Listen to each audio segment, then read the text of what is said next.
Hey, welcome back, everybody. This is the you need to know on AgVisor Pro. Keep those questions coming in because they have been. Right.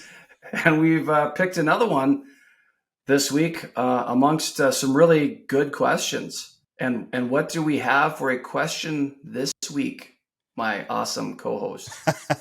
Well, even so that we're going to tackle a question from our area, there have been questions coming in from all over the place, but we got to stick with our wheelhouse sometimes. I don't want to get off in the weeds, so to speak, with certain ones, but here's a really good one, I think. Here is the question.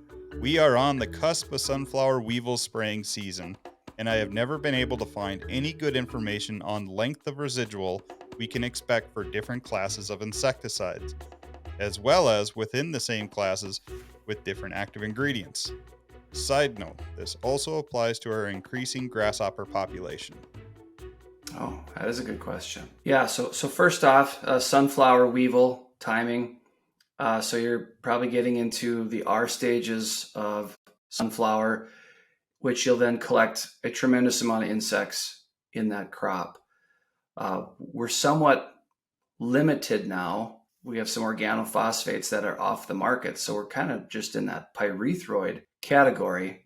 And I think why there is such a lack of information is that a lot of times products will probably get tested in environments that can vary and differ. And to me, when you're dealing with pyrethroid insecticides, one of the biggest things out there is the weather when you apply, particularly temperature. Huge thing. Well, right, and there's actually a couple things I think of when it comes to that. The temperature affects things two ways. Temperature in one respect would be the insect's metabolism. How fast is that insect moving? How fast does it metabolize what it's eating, what it ingests?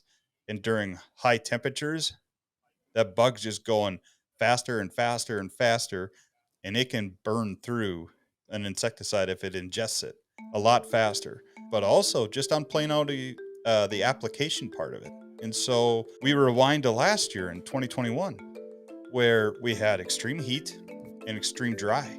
Well, just part of our application alone, because of the high delta T values, we weren't just getting all of the active ingredient to actually land onto plants, to land onto insects, to actually work effectively.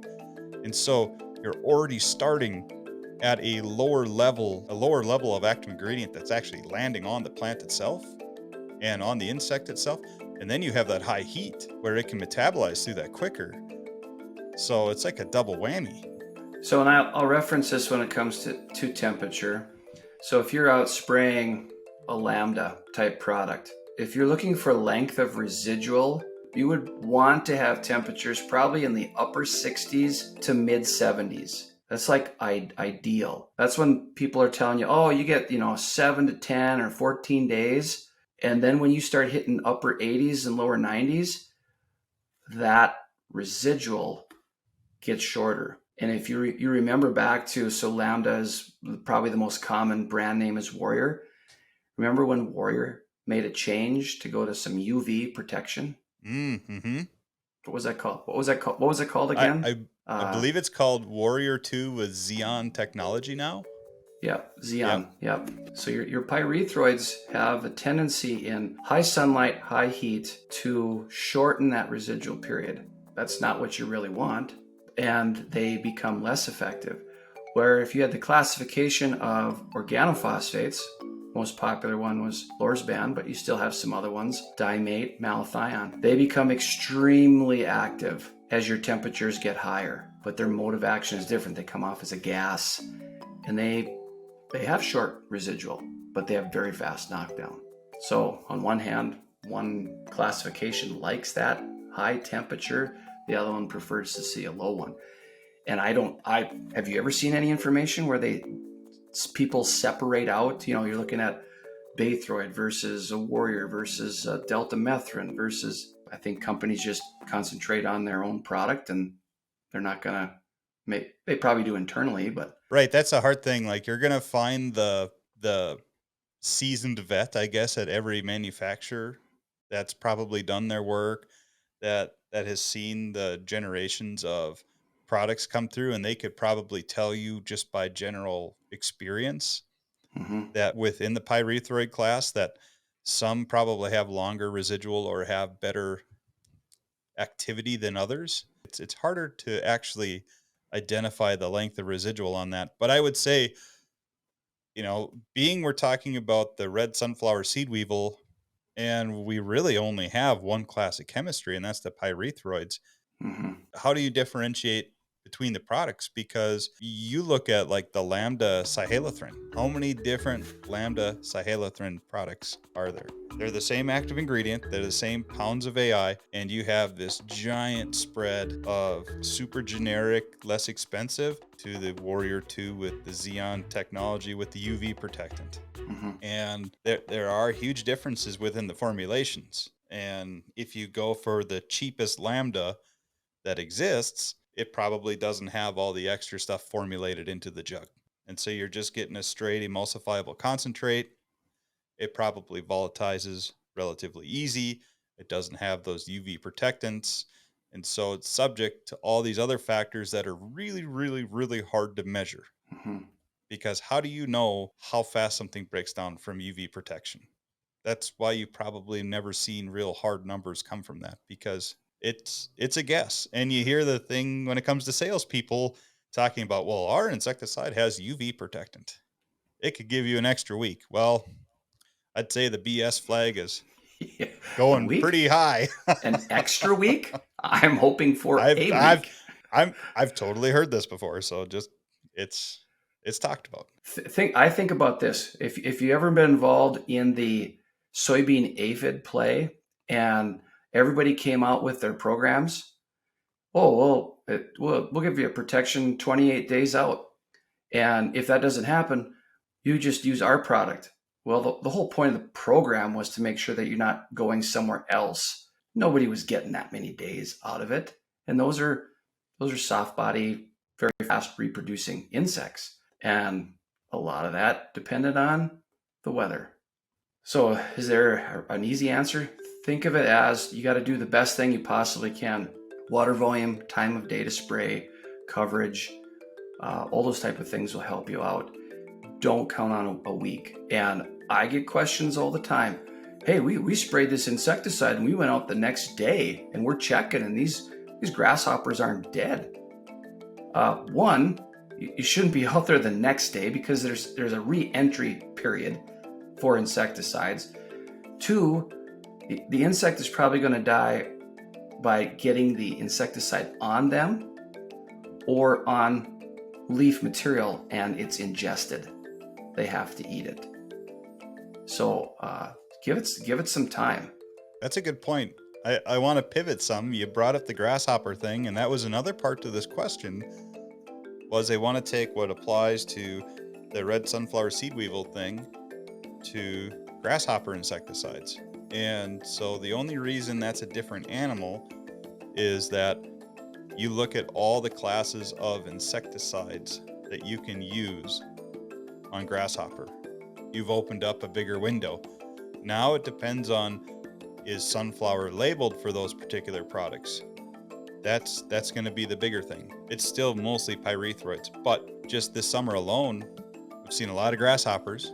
I've seen a lot of grasshoppers sprayed with a lot of different products. And there's a class of chemistry that's fairly new to me, at least. I know this chemistry's been around, but if you look at the IRAC mode of action classification, it's group 28. They're the rhyodine receptor modulators. The name brand product in the US is Vanticor. And so that's a mouthful on the active ingredient, so I'm not even going to try to stab that one. But it's a unique class of chemistry versus the pyrethroid class that we're used to using. The pyrethroids are more like a nervous system kind of activity. These well, what did I say? It's a rhyodine receptor modulator. So it's actually a growth regulator for the insects. That's how that works. And so my experience with other growth regulators, Dimlin? Dimlin, there we go. That's what I was thinking of. So that's another growth regulator, not a super fast insecticide. Matter of fact, you probably don't see death on grasshoppers 5 to 7 days out from application. It slows them down, but it takes time. And so there are definitely differences in residual. And so I would say, as far as grasshoppers speak, if you're looking at some of these different classes, there are some differences in length of residual because it just physically takes that long to actually act upon them. And so it has to be absorbed into the plant. The grasshopper has to actually physically eat some of the plant to ingest it, which is how a lot of insecticides work. But then it takes time. And it's always a good reminder to stick to your thresholds. We have thresholds for a reason because there's been some economics put toward that. So don't just spray because you see grasshoppers. You're gonna have to get damage, and most people, I think, are pretty good about that. But the other thing, a lot of times, is once you get out, scout, find out stuff. In the case of grasshoppers, smaller are easier to control than when they get larger. And larger are easier to see, but they're kind of at the end of their life cycle. So a lot of their damage can be done when they're smaller. But that was a great question, though. Yep, and an answer that's as clear as mud, right? But hopefully this gives you all some things to think about. So keep sending those questions in. I mean, it's really, I like using the app because there's some questions that I'm like, you know what? I'm not that expert. But I'm gonna follow along because I want to see what that is, some of the responses. But it's there's been some really good ones that have come in lately. Yeah, the nerd factor was pegged out there for a while. And some of these questions, it's perfect for this format because you can't simply type up an answer and send it. It needs context. No. And that's the cool thing about the app is that someone can give you a short answer and you could start a dialogue and it could go back and forth. And then maybe you get a better understanding of what's going on. So don't be afraid if you're using the app. It's just not ask a question anonymously. One of the agronomists that are on the app answers the question and you just go on with your day. If the agronomist took the initiative to answer the question, I guarantee they'd want to talk to you more. Absolutely. So I'd say with that is the you need to know.